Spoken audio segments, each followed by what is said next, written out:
बच्चों, अब हम अपनी इस वीडियो में देखने जा रहे हैं एक्सरसाइज 5.2 का क्वेश्चन नंबर 1 to 8। इसे करने से पहले आप बेसिक जरूर जाकर देखें इस एक्सरसाइज की, और इससे भी पहले हमने कंटिन्यूटी ऑलरेडी डिस्कस कर रखा है तो वो जरूर करें।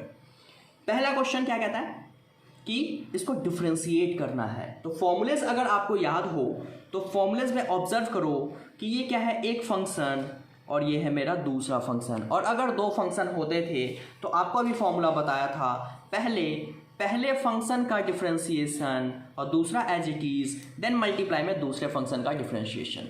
ओके, अगर सिंपल साइन एक्स होता तो इसका फॉर्मूला होता है डिफरेंशिएशन का, that is cos x. But ऐसा नहीं है, ये तो अलग अलग फंक्शन है। इन दैट केस ये वाला फॉर्मूला। तो सबसे पहला स्टेप जो हम करते हैं कि इसको लेट कर लेते हैं, लेट किसी फंक्शन को y के equal sine x square plus 5। आप बस स्टेप्स याद रखो, ओके, समझने की कोशिश करो। तो y ये है, अब इसको मैं डिफरेंशिएट करूंगा, यानी कि that is d y upon में डी एक्स, एक्स की रिस्पेक्ट में हमेशा होता है। ओके, अब क्या होगा, साइन है तो साइन का डिफरेंशिएशन क्या होता है, that is cos of function as it is, याद हो आपको तो होगा ना। फिर मल्टीप्लाई ये जो दूसरा फंक्शन है एक्स स्क्वायर प्लस 5, इसका डिफरेंशिएशन करने पे डैश दे दो। ओके, देखो ये फंक्शन तो as it is cos x square plus 5, x square का डिफरेंशिएशन क्या होगा, दैट इज पावर आगे एक पावर कम, और ये कांस्टेंट है, कांस्टेंट का क्या होता है डेरिवेटिव 0। तो आपका आंसर क्या आ गया, cos x square plus 5 multiply by 2x, that is खत्म। ये आ गया आपका dy by d x. D y by d x को आप y डैश से भी रिप्रेजेंट कर सकते हो। Got it. चलिए आगे क्वेश्चन नंबर 2 देखते हैं। आप क्या कह रहा है, दैट इज जो दे रखा है उसको हम किसके इक्वल लेट करेंगे, let y equal to cos and then sine x. सबसे पहला काम क्या निकलेगा, dy बाई डी एक्स। पहला फंक्शन का सबसे पहले देखो, दो अलग अलग फंक्शन है बिकॉज x की जगह साइन एक्स है, तो सबसे पहले हम क्या करेंगे, पहले वाले का कॉस का होता क्या है, माइनस ऑफ साइन, और x है आपका दैट इज साइन एक्स, ठीक है। उसके बाद मल्टीप्लाई में दूसरे फंक्शन का, दूसरा मेरा साइन एक्स और इसका डिफरेंशिएशन, तो माइनस ये तो ऐसे ही रह गया आपका, देखो साइन ऑफ साइन एक्स, और इस साइन का डिफरेंशिएशन क्या होता है, दैट इज कॉस एक्स। आया समझ। और यही अगर इसी की जगह दो अलग फंक्शन होते हैं, जैसे कि इस तरह से साइन एक्स और कॉस एक्स, तो उसमें लग जाता प्रोडक्ट रूल, बट ये फंक्शन के अंदर फंक्शन था, दैट्स वाई हमने लगाया चेन रूल। कोई दिक्कत। चले आगे क्वेश्चन नंबर 3 देखो, कह रहा sine a x plus B.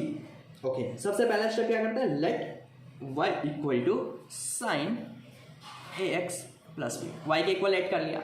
अब हमारा काम क्या होता है, हमारा काम होता है जो फंक्शन दे रखा है, ठीक है, उसमें फॉर्मूलाज लगाना, डिफरेंशिएट करना, तो that is d y upon d x. देखो दो अलग अलग फंक्शन नहीं है, दो अलग अलग फंक्शन है, एक के अंदर ही दूसरा फंक्शन। इन दैट केस क्या करेंगे हम, पहले फंक्शन का डिफरेंशिएशन यानी कि साइन का होता है कॉस और a x plus b as it is, multiply फिर इस फंक्शन का डिफरेंशिएशन।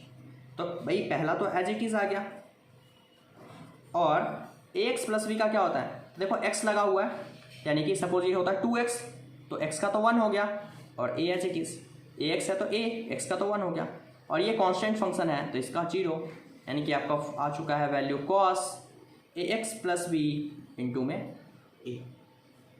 कोई परेशानी यहाँ तक। चले आगे क्वेश्चन नंबर 4 देखो, सबसे पहले इसको लेट कर लो, let y equal to this. Okay, उसके बाद क्या होता है, देखो एक फंक्शन, दूसरा फंक्शन, और फिर दूसरे के अंदर एक और फंक्शन, बिकॉज x होता है तो रूट x है। देखो तो यानी कि इसमें क्या लगेगा, वही चेन रूल आपका। तो सबसे पहले लेट कर लिया हमने, उसका d y upon d x. जरा ध्यान से, सेक का अगर मैं कहूँ, दैट इज देखो फंक्शन के अंदर फंक्शन है, तो फॉर्मूला बताया था सेक एक्स का डेरिवेटिव होता है सेक एक्स टेन एक्स। तो इसी फॉर्मूले का जरा यूज करेंगे। देखो सेक, और ये पूरा मान लो अभी फिलहाल के लिए एक्स है, तो क्या होगा, सेक का हो जाएगा सेक, और ये एक्स आपका यानी कि 10 रूट एक्स। समझ आ रहा है आपको? देन होता है 10, देखो 10, तो 10 और ये 10 रूट एक्स हो गया। ये तो सिर्फ सेक का डिफ्रेंशिएशन हुआ, इस फॉर्मूले में पुट कर दिया सेक, ये पूरा का पूरा एक्स था तो देखो एक्स, फिर 10 और ये पूरा का पूरा, यहाँ तो कोई परेशानी नहीं होगी। उसके बाद हम कहते हैं कि फंक्शन का, फंक्शन है मेरा ये, देखो एक्स होता है, एक्स की जगह ये था, तो इस फंक्शन का डिफ्रेंशिएशन यानी कि 10 रूट एक्स का डिफ्रेंशिएशन अभी बाकी है। तो अगले स्टेप में क्या होगा, तो ये तो भाई एज इट इज आएगा, देखो सेक 10 रूट एक्स, इसका तो काम हो चुका है। मल्टीप्लाई देखो 10 और ये 10 रूट एक्स, इसका भी काम हो चुका है।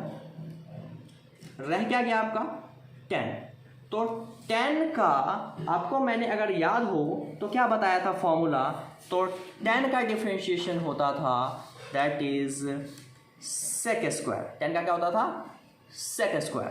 तो देखो 10 है तो इसका हो जाएगा डिफरेंशिएशन सेक स्क्वायर, और जो आपका रूट है रूट एक्स। बट इस फंक्शन के अंदर भी फंक्शन है, तो रूट एक्स का डिफरेंशिएशन कितना होगा, तो रूट एक्स का आपको पता होना चाहिए। रूट एक्स का मतलब है इसका differentiation that is 1/2 root x. Root x का क्या होता है 1/2 रूट एक्स। ओके, तो रूट एक्स का हो जाएगा 1/2 रूट एक्स। आया समझ? और यही आपका आंसर हो गया इस क्वेश्चन का। नहीं आया, एक बार वीडियो को थोड़ा सा पीछे जाकर फिर से इसको रिपीट करो, आ जाएगा। बिकॉज कुछ नहीं था, फॉर्मूलेस लगाए, फॉर्मूले को आपको ऑब्जर्व करना पड़ेगा कैसे कैसे लगाए। और आपको अगर ये नहीं पता चल रहा कि भाई रूट एक्स का 1/2 रूट एक्स कैसे हुआ, तो ऐसे करो, रूट का मतलब है 1/2 पावर आगे डिफ्रेंशिएशन करने पे, जब इसका अगर मैं करूँगा क्या अब डेरिवेटिव, तो पावर आगे एक पावर कम, तो 1/2 में से 1 गया तो कितना बचेगा -1/2। माइनस है पावर, तो अगर इसको मैं नीचे लाऊंगा तो प्लस हो जाएगा, और 1/2 का ही मतलब होता है रूट, तो 1/2 और 1/2 आया समझ? क्वेश्चन नंबर 5 देखते हैं जरा। जो भी है उसको हम लेट करेंगे, let y equal to sine जो है आपका ax प्लस बी अपॉन में cos c x plus d. Let कर लिया सबसे पहला काम। देखो एक चीज़, तो पहली बात अगर आप ऑब्जर्व करेंगे तो ये क्या है, इस फॉर्म में है u अपॉन वी, यानी कि कोसेंट रूल लगेगा। और बट फंक्शन के अंदर फंक्शन यानी कि कोसेंट लगेगा, उसके साथ चेन रूल भी लगेगा। तो ज़रा ध्यान से करते हैं इसको। सबसे पहले dy बाई डी एक्स, तो साइन का अगर मैं कहूँ याद हो आपको, तो कोसेंट रूल याद हो तो हम क्या करते थे, u अपॉन बी है तो v ऐसे का ऐसा, और u का डेरिवेटिव, तो v है मेरा cos सी एक्स प्लस डी, तो एज इट इज, और u यानी कि ऊपर वाला यानी कि क्या है मेरा साइन, और इसका डेरिवेटिव क्या होगा तो देख लेंगे अभी, यानी कि इस पूरे का हमें क्या करना है डेरिवेटिव करना है, यानी कि डैश। पहले लिख लेते हैं, ठीक है। फिर कहता है माइनस u ऐसे का ऐसा, यानी कि u ऐसे का ऐसा, तो sine a x plus b ऐसे का ऐसा, और v का डेरिवेटिव, v है मेरा cos और सी एक्स, देखो ध्यान से सी एक्स प्लस डी, और इस पूरे का डेरिवेटिव। ओके, फिर कहता है अपॉन में v का स्क्वायर, v है मेरा cos सी एक्स प्लस डी, और इस पूरे का स्क्वायर यानी कि कॉस स्क्वायर बेसिकली होगा ना, यही होता है। चलो आगे क्या होता है, पहला तो ऐसे कैसे आ जाएगा, ध्यान से देखना जरा। साइन का डेरिवेटिव क्या होता है, याद करो, साइन का डेरिवेटिव क्या होता था कॉस, तो साइन का क्या हो गया cos A x plus B, और फिर ये फंक्शन है, ये क्या ए एक्स प्लस बी भी फंक्शन है, तो ए एक्स प्लस बी का भी डेरिवेटिव अभी होगा, है ना, यहाँ पे चेन रूल लग गया, ये एक फंक्शन हो गया। माइनस देखो ये वाला फंक्शन एज इट इज, ध्यान से बस ऑब्जर्व करो पैटर्न को। कॉस का डेरिवेटिव होता है minus of sign that is, और क्या है यहाँ पे सी एक्स प्लस डी, और उसके बाद आपका सी एक्स प्लस डी का डेरिवेटिव, और इस पूरे के अपॉन में याद करो तो वी स्क्वायर यानी कि कॉस स्क्वायर सी एक्स प्लस डी। कितना समझ आया आपको? यहाँ तक कोई परेशानी तो नहीं है आपको? और अगर नहीं है तो चलें आगे। देखो cos c x plus d as it is, ये एज इट इज, और क्या रह गया ए एक्स प्लस बी, यानी कि देखो ए एक्स तो इसका डेरिवेटिव ए हो जाएगा, बी तो जीरो हो गया, कांस्टेंट फंक्शन है, माइनस माइनस प्लस हो चुका है, ये है sine a x plus b as it is, और ये जो देखो आपका इसका डेरिवेटिव हमने पहले ही कर दिया तो ये भी आ चुका है साइन और c x plus d as it is. क्या बच गया आपका? तो सी एक्स का डेरिवेटिव होगा सी, डी तो जीरो हो गया, और अपॉन में कॉस स्क्वायर सी एक्स प्लस डी। अब क्या करना है आपको, जरा ध्यान से देखो, सी एक्स प्लस डी, सी एक्स प्लस डी, तो दोनों को सेपरेट कर दो एक के अपॉन में एक।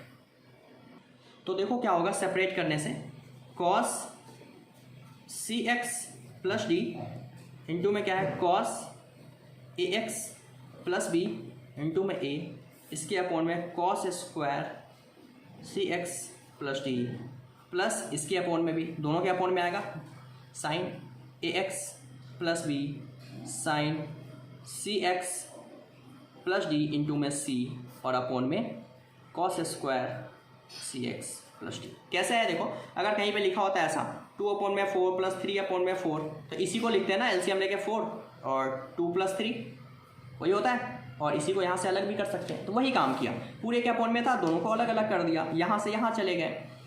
देखो क्या होगा, कॉस है यहाँ पे और नीचे स्क्वायर है ना ऐसा, तो अगर इस सी एक्स प्लस डी स्क्वायर वाले फंक्शन से ये पूरा कैंसिल हो गया, यहाँ बच गया कॉस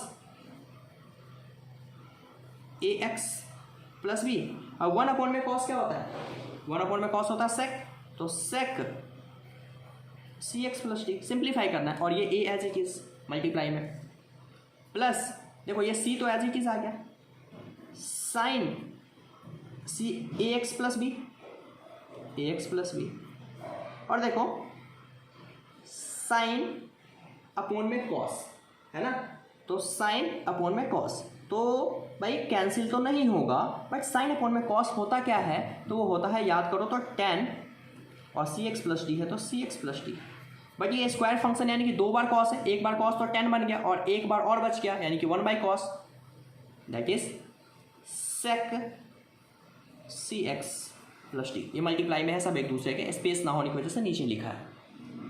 क्लियर है इतना, कोई डाउट नहीं? चलें आगे। तो ये क्वेश्चन तो यहीं पे फिनिश हो गया है। क्वेश्चन नंबर 6, इसको लेट कर लो y के इक्वल है, सबसे पहला काम। अब क्या है देखो ध्यान से, इस पैटर्न को अगर आप ऑब्जर्व करेंगे तो कई सारी चीज़ें हैं इसमें, कॉस है, एक्स क्यूब है, 2 फंक्शन यहीं पे हो गए, फिर साइन स्क्वायर और फिर ये फंक्शन, टोटल 3-4 फंक्शन। और आपको बताया है मैंने, अगर 2 फंक्शन है, देखो फंक्शन और फंक्शन के अंदर एक और फंक्शन, तो उस केस में आप क्या करते हैं, इसको एज इट इज, पहला एज इट इज रखो आप कॉस, ठीक है ना, मल्टीप्लाई है ना, 2 फंक्शन है, देखो प्रोडक्ट रूल है, तो पहला ऐसे का ऐसा, दूसरे का डिफरेंशिएशन, यानी कि साइन स्क्वायर का क्या होगा, तो 2 आगे साइन का होता है क्या, that is cos, sorry power आगे और sine as it is, power x की पावर 5, ठीक है ना, पावर आगे एक पावर कम, और फिर साइन का, यहाँ पे देखो 2 है, चेन रूल लग रहा है आपको, और साइन का क्या होता है, that is D by d x of sine x की पावर 5। देखो इसका हमने क्या किया, कर दिया, और ये बच गया साइन, अब साइन का भी डिफ्रेंशिएशन होगा, हो गया, फिर प्लस, अब हमने इसको एज इट इज रखा था ना, तो अब इसको एज इट इज रखेंगे, तो साइन स्क्वायर एक्स की पावर 5 एज इट इज, और इसका तो भाई देखो कॉस का डेरिवेटिव होता था माइनस ऑफ साइन, और एक्स क्यूब है तो एक्स क्यूब, और उसके बाद एक्स क्यूब का तो d by d s of x का cube, that is chain rule, पहले product and then chain, okay, तो ये हमारा निकला है वाई डैश। अब देखो cos x q as it is 2 sine x to the power 5 as it is, and then sine, यहाँ पे देखो क्या है साइन, साइन का क्या होता है derivative, that is cos x की पावर 5 होता है, और फिर एक्स की पावर 5 का क्या होगा, तो इंटू में 5 एक्स टू दी पावर 4। ठीक है, अब देखो ये माइनस और ये प्लस बन चुका है माइनस, और sine square x to the power 5 as it is, ये देखो sine x cube as it is, but ये एक्स क्यूब का क्या हो जाएगा, तो हो जाएगा 2x का square, that is sorry power आगे यानी कि 3 और x का स्क्वायर, पावर आगे एक पावर कम। यहाँ तो कोई परेशानी नहीं। चलिए थोड़ा सा मॉडिफाई करते हैं इसको। देखो 5 2 10, x की पावर 4, आगे पीछे करके ढंग से लिख लो इसको, और ये क्या है कॉस एक्स क्यूब, और ये बच गया साइन x5, और एक बच गया मेरा क्या कॉस, ठीक है, कॉस x5 माइनस क्या है यहाँ पे देखो 3x स्क्वायर, उसके बाद है sine square x5 and then sine x cube हो गया, और ये क्वेश्चन यहीं पे ख़त्म हो गया। तो कैलकुलेशन करते टाइम थोड़ा सा ध्यान रखना, तो बस गलती ज़्यादा होने के चांसेस हो जाते हैं यहाँ पे।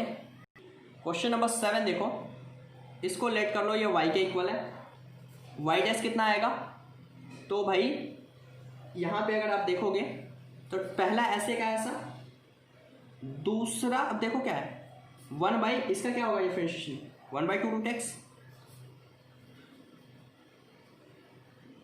कोई दिक्कत नहीं यहाँ पे, और इनटू में फिर से फंक्शन का यानी कि d/dx रूट ऑफ जो था, यानी कि ये क्या था cot एक्स स्क्वायर, इसका डिफरेंशिएशन, रूट तो हट गया ना, रूट का तो हमने पहले ही कर दिया, तो जो फंक्शन था अंदर फंक्शन का डिफरेंशिएशन। देखो 2 से 2 ये कैंसिल हो जाएगा, 1 अपॉन में under root cot x square बच गया, और यहाँ पे cot का डिफरेंशिएशन, cot का क्या होता था, that is minus of cosec, और एक्स स्क्वायर तो एक्स स्क्वायर, फिर से ये एक्स स्क्वायर बच गया ना, तो एक्स स्क्वायर का डिफरेंशिएशन, ये पक्का चेन रूल है बच्चे, चलता चला जाता है। तो ये 1/रूट cot ऑफ एक्स स्क्वायर तो रह गया, माइनस आगे चला गया, और ये हो गया cosec एक्स स्क्वायर, और ये इसका जब सॉल्व आप करोगे, ठीक है, तो ये क्या आएगा, पावर आगे एक पावर कम, तो 2x, दैट्स इट, क्वेश्चन खत्म। चलिए आगे क्वेश्चन नंबर 8। क्वेश्चन नंबर 8 कह रहा है लेट करो y, ओके, इजी सा क्वेश्चन है, y के इक्वल लेट कर लिया हमने, क्या करो dy/dx यानी कि y डैश, cos का अगर मैं सॉल्व करूंगा तो cos का क्या होता है, that is minus of sine root x as it is, और उसके बाद ये एक और फंक्शन है, तो रूट एक्स का भी डिफरेंशिएशन dy/dx लिख लो, या सिंपल रूट एक्स, तो भाई माइनस साइन रूट एक्स तो आ ही गया, और रूट का क्या होता है 1/2 रूट एक्स, हो गया क्वेश्चन खत्म। ये आ गया आपका dy/dx। क्वेश्चन नंबर 8 तक हमने यहाँ पे देखा। क्वेश्चन नंबर 9th और 10th अपनी अगली वीडियो में देखेंगे, उससे पहले कुछ हमें डिफरेंशिएबिलिटी का कॉन्सेप्ट करना होगा, दैट्स वाई अगली वीडियो में मिलते हैं। अब तक के लिए bye bye, thank you so much for watching this.